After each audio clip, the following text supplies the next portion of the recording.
ইউনিভার্সিটিতে স্টুডেন্টরা আসে পড়াশোনা করতে আর আমাদের মতো টিকটকাররা আসে টিকটক করতে। যদিও নিজেকে আর টিকটকার বলতে ইচ্ছা করে না, কারণ নিজের একটা নতুন পরিচয় গড়ার চেষ্টায় আছি ইনশাল্লাহ। ভিডিও শুরুতেই নিজেকে নিজে পচিয়ে ফেললাম, তাই না? যাই হোক, আজকে সকাল সকাল উঠে রেডি হয়ে নিচ্ছি। আমার বিজনেস পেজ মাহার সুন্দর একটা বোরকা পরবো আজকে, ব্ল্যাক অ্যান্ড হোয়াইট কম্বিনেশনের। আর এই হচ্ছে আজকে আমার ফাইনাল লুক। কেমন লাগতেছে অবশ্যই কমেন্টে জানিও। আমি গতকালকে রাত্রে আসছিলাম রাজশাহীতে, মানে আমার বাবার বাড়িতে, আর এখন চলে যাব, সেজন্য রেডি হচ্ছি। কয়েকদিন ধরে শরীরটা খুবই দুর্বল লাগতেছে, তাই যাওয়ার সময় আম্মুকে বললাম ডায়াবেটিস মাপা মেশিনটা বের করে দিতে। আমি একটু মেপে দেখি আবার ডায়াবেটিস হয়ে গেল কিনা। আমি আবার অনেক সাহসী, দেখো কিভাবে নিজের আঙুল নিজেই ফুটা করে ফেললাম। তবে আল্লাহর রহমতে এসব রোগ এখনো হয়নি, সবকিছুই ঠিকঠাক আছে, মাত্র 4.7। যাই হোক, সকাল সকাল উঠে খাওয়া দাওয়া করে নিলাম, আর যে বের হব অমনি আমার আম্মু বক্সে করে আমার জন্য সব তরকারি দিয়ে দিল। মুরগির রোস্ট, গরুর মাংস সবকিছু বক্সের মধ্যে করে দিয়ে সুন্দর করে বেঁধে দিয়েছে। এগুলো শ্বশুর বাড়িতে নিয়ে গিয়ে খাবো।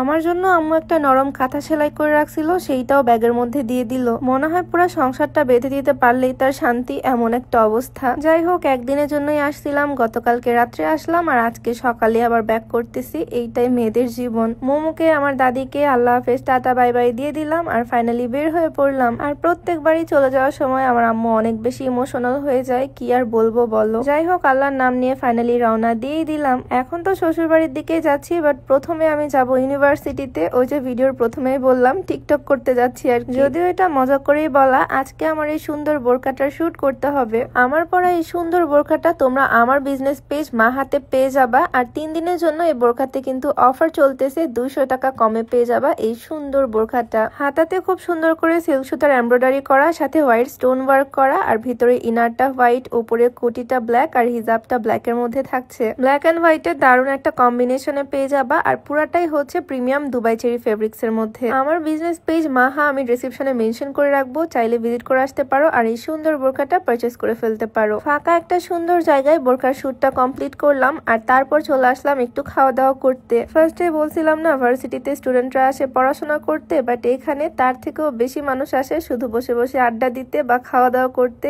একটু পার্কের ফিল নিতে। অনেক বেশি টায়ার্ড গরমের মধ্যে, তাই একটু শরবত খেয়ে নিলাম, আর তারপর চলে আসলাম এখানকার ভাইরাল লেবুর পিনিক খেতে। এইটা দেখে কার কার মুখে পানি চলে আসতেছে বলতো। এইটা কিন্তু খুবই মজার, আর আমার মতো যারা টক খেতে পছন্দ করো তাদের কাছে তো খুব ভাল লাগবে। প্রথমে লেবুর পিনিক খেলাম, তারপর এখান থেকে ভাঙচুর ট্রাই করলাম, 12 ভাজা খেলাম। তোমরা যারা মুখে রুচি বাড়াতে চাও, ওজন বাড়াতে চাও, চাইলে এই কম্বোটা ট্রাই করতে পারো। এই প্রোডাক্ট গুলো বাংলাদেশের বিএসটিআই কর্তৃক অনুমোদিত। ছোটবেলা যেরকম আমরা হরলিক্স বা কমপ্লেন খেতাম, ঠিক সেই রকম। মূলত মুখের রুচি বাড়াতে হেল্প করবে আর সেভাবে ওজনটা বাড়াবে। তোমরা এই কম্বোটা শেক অ্যাভিনিউ পেজ থেকে পেয়ে যাবা, পেজটা ডেসক্রিপশনে মেনশন করে দেওয়া থাকবে। তো এখানে শুট শেষ করলাম, খাওয়া দাওয়া শেষ করলাম, আর এখন ফাইনালি রওনা দিচ্ছি। রাজশাহী শহরটা কিন্তু আসলে অনেক সুন্দর, মাঝে মাঝে এখানে আমার আসতে ইচ্ছা করে, আর যখনই সময় পাই চলে আসি আম্মুর কাছে। একটু পরে রাস্তার মধ্যে দেখি বৃষ্টি চলে আসলো, মানে ওয়েদার যে কখন কি হয় বলা যায় না। 1 ঘন্টার মধ্যে বাড়িতে চলে আসলাম। বাড়িতে আসার পর দেখি আবারও রোদ। কাল রাতে বাড়ি থেকে বের হয়েছিলাম, আর আজকে দুপুরের মধ্যে আবারও বাড়িতে ফিরে আসলাম। যাই হোক, আজকের ছোট্ট এই ভিডিওটা এখানেই শেষ করছি। সবাই ভালো থাকো, সুস্থ থাকো, আমার জন্য দোয়া করো। সবাইকে আল্লাহ হাফেজ, আসসালামু আলাইকুম।